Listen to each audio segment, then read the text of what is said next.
Welcome to the Baseface Network.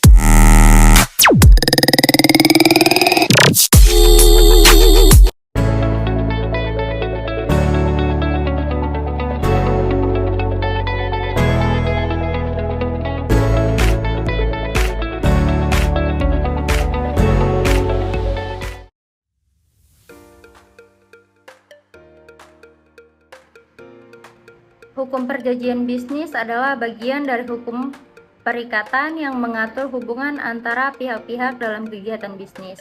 Tujuannya adalah mengatur hak dan kewajiban para pihak, memberikan kepastian hukum, dan mengurangi resiko sengketa di masa depan. Di Indonesia, hukum perjanjian diatur dalam buku 3 Kitab Undang-Undang Hukum Perdata atau KUH Perdata.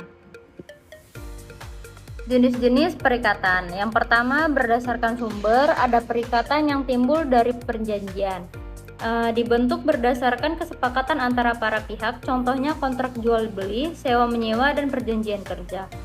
Yang kedua, ada perikatan yang timbul dari undang-undang. Dibentuk bukan karena kesepakatan, tetapi karena peraturan perundang-undangan. Contohnya, kewajiban untuk mengganti kerugian akibat perbuatan melawan hukum. Jenis perikatan berdasarkan prestasi ada 3. Yang pertama, perikatan untuk memberikan sesuatu. Salah satu pihak harus memberikan barang tertentu kepada pihak lain, contohnya ada jual beli barang.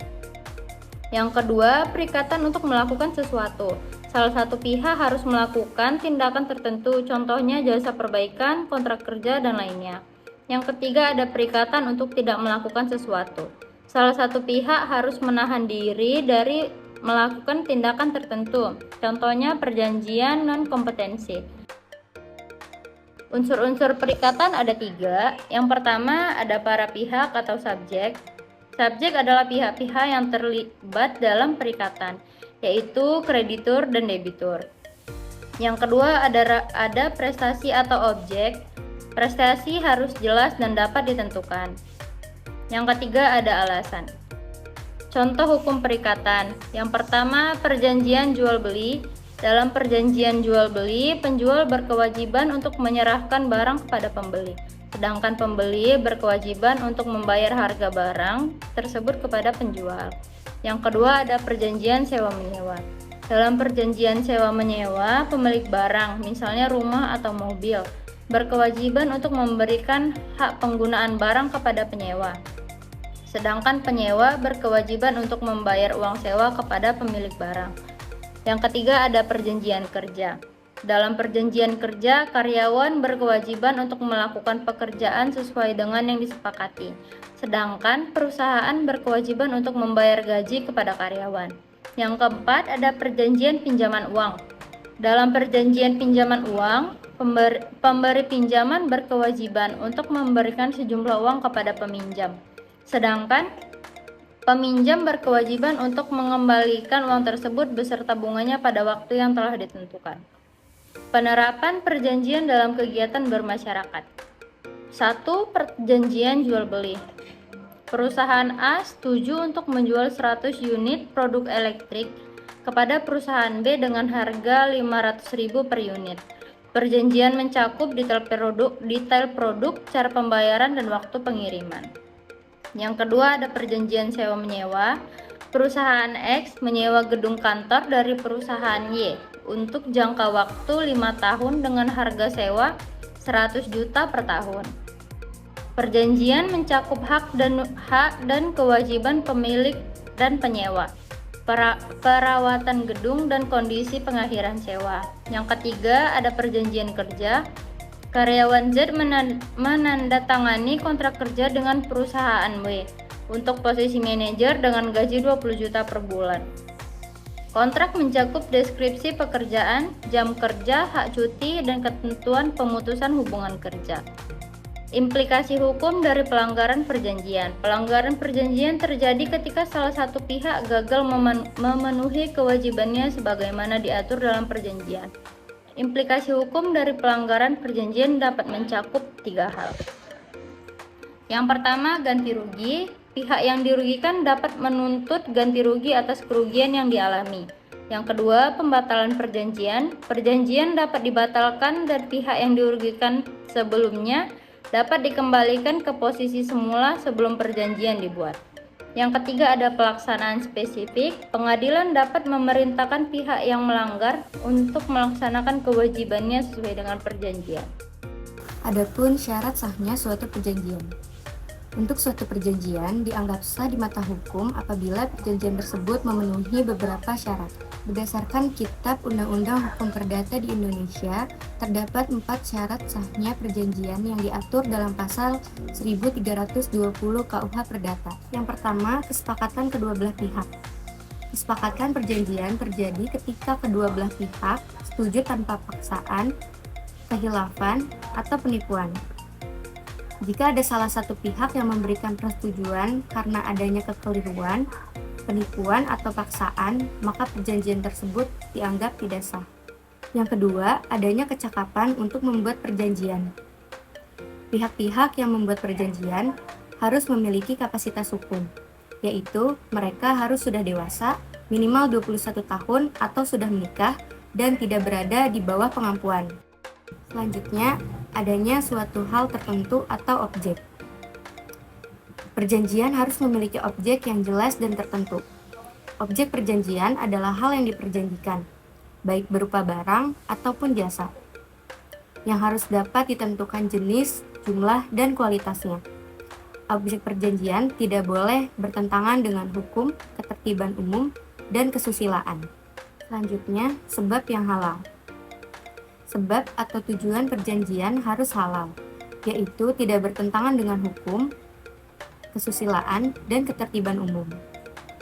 Jika perjanjian dibuat untuk tujuan yang melanggar hukum, seperti melakukan kegiatan ilegal, melawan kesusilaan, maka perjanjian tersebut dianggap tidak sah. Selain keempat syarat sebelumnya, dalam praktiknya perjanjian juga harus dibuat dalam bentuk tertentu, sesuai dengan ketentuan yang berlaku.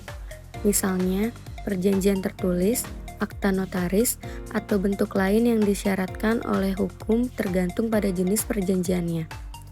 Dengan memenuhi keempat syarat tersebut, suatu perjanjian akan dianggap sah dan mengikat secara hukum bagi pihak-pihak yang terlibat sehingga memiliki kekuatan hukum untuk dapat ditegakkan jika terjadi sengketa atau pelanggaran terhadap perjanjian tersebut. Adapun asas-asas perjanjian. Dalam hukum perdata, terdapat beberapa asas yang menjadi dasar dari hukum perjanjian. Asas-asas ini penting untuk memastikan bahwa perjanjian dibuat secara adil, jujur, dan dapat ditegakkan secara hukum. Yang pertama, ada asas kebebasan berkontrak. Asas ini menyatakan bahwa setiap orang bebas untuk membuat perjanjian apa saja, dengan siapa saja, dengan isi apa saja, sepanjang tidak bertentangan dengan undang-undang, kesusilaan, dan ketertiban umum. Kedua, asas kepastian hukum. Asas ini menyatakan bahwa setiap perjanjian yang telah dibuat secara sah berlaku sebagai undang-undang bagi para pihak yang membuatnya. Dengan kata lain, perjanjian tersebut harus dihormati dan dilaksanakan oleh para pihak sesuai dengan isi dan ketentuan yang telah disepakati. Yang ketiga, ada asas keseimbangan. Asas keseimbangan menghendaki adanya keseimbangan hak dan kewajiban antara para pihak dalam suatu perjanjian. Asas ini menentukan bahwa perjanjian harus dibuat dengan mempertimbangkan kepentingan kedua belah pihak agar tidak ada pihak yang merasa dirugikan. Yang keempat, ada asas konsensualisme. Pada asas ini, perjanjian dianggap sah apabila ada kesepakatan atau konsensus antara para pihak. Artinya, perjanjian itu mengikat sejak adanya kata sepakat antara para pihak yang terlibat tanpa perlu adanya formalitas tertentu, kecuali ditentukan lain oleh undang-undang. Yang kelima, ada asas moralitas. Pada asas ini, isi perjanjian tidak boleh bertentangan dengan norma-norma moral dan kesusilaan yang berlaku di masyarakat. Perjanjian yang melanggar asas moralitas dianggap tidak sah dan tidak memiliki kekuatan hukum. Selanjutnya ada penerapan asas-asas perjanjian dalam kehidupan bermasyarakat. Yang pertama ada asas kebebasan berkontrak, yaitu dua perusahaan dapat membuat perjanjian kerjasama dengan syarat dan ketentuan yang mereka sepakati sendiri, selama tidak melanggar hukum yang berlaku. Yang kedua ada asas kepastian hukum, yaitu dalam kontrak bisnis antara dua perusahaan, semua syarat dan ketentuan seperti harga, waktu penyerahan, dan metode pembayaran harus jelas untuk mencegah sengketa di masa mendatang. Yang ketiga ada asas keseimbangan. Dalam perjanjian kerja, karyawan dan perusahaan harus memiliki hak dan kewajiban yang seimbang seperti pemberian upah yang adil dan dari perusahaan dan kewajiban bagi karyawan untuk bekerja sesuai dengan ketentuan yang disepakati. Lalu yang keempat ada asas konsensualisme, yaitu seorang penjual dan pembeli sepakat untuk melakukan transaksi jual beli kendaraan. Perjanjian tersebut sah sejak mereka mencapai kesepakatan, meskipun belum dibuat dalam bentuk tertulis. Dan yang terakhir ada asas moralitas, perjanjian yang berisi kesepakatan untuk melakukan tindakan ilegal seperti korupsi atau penyuapan dianggap tidak sah karena bertentangan dengan moralitas dan hukum. Jadi asas-asas perjanjian menurut hukum memberikan kerangka dasar yang menjamin bahwa perjanjian dibuat dan dilaksanakan dengan adil, transparan, dan dapat dipertanggungjawabkan. Dengan memahami menerapkan asas-asas ini, para pihak dapat memastikan bahwa perjanjian yang mereka buat sah secara hukum, melindungi hak-hak mereka, dan mencegah terjadinya sengketa di kemudian hari. Selanjutnya ada 8 masalah-masalah dalam perjanjian. Yang pertama ada pelanggaran perjanjian, yaitu pelanggaran perjanjian terjadi jika salah satu pihak tidak memenuhi kewajibannya sesuai yang disepakati, baik dengan tidak melakukan atau non-performance, melaksanakan dengan cara yang salah atau improper performance, dan terlambat melaksanakan kewajibannya atau delay performance. Yang kedua ada interpretasi perjanjian, yaitu ketidakjelasan dalam bahasa atau istilah dalam perjanjian bisnis, menyebabkan perbedaan interpretasi di antara pihak-pihak yang berkontrak seringkali memicu perselisihan mengenai maksud sebenarnya dari perjanjian tersebut. Yang ketiga ada kesalahan. Kesalahan dapat terjadi jika salah satu atau kedua pihak membuat kesepakatan berdasarkan asumsi yang keliru. Kesalahan bisa bersifat faktual, atau misalnya kesalahan mengenai objek perjanjian, atau hukum, misalnya seperti kesalahan mengenai hukum yang berlaku. Keempat ada penipuan. Penipuan terjadi ketika salah satu pihak dengan sengaja memberikan informasi yang salah atau menyelesaikan untuk mendapatkan persetujuan pihak lain. Penipuan dapat membatalkan perjanjian dan memberikan dasar bagi pihak yang dirugikan untuk menuntut ganti rugi. Yang kelima ada paksaan dan pengaruh yang tidak wajar, yaitu penipuan terjadi ketika salah satu pihak memberikan informasi salah atau menyesatkan dengan sengaja untuk mendapatkan persetujuan pihak lain. Ini bisa membatalkan perjanjian dan memberi dasar untuk tuntutan ganti rugi oleh pihak yang dirugikan. Yang keenam ada kapasitas hukum. Masalah kapasitas hukum muncul ketika salah satu pihak tidak memiliki kapasitas hukum untuk membuat perjanjian, seperti dalam kasus orang yang belum dewasa atau orang yang berada di bawah pengampuan. Yang ketujuh ada objek perjanjian yang tidak sah.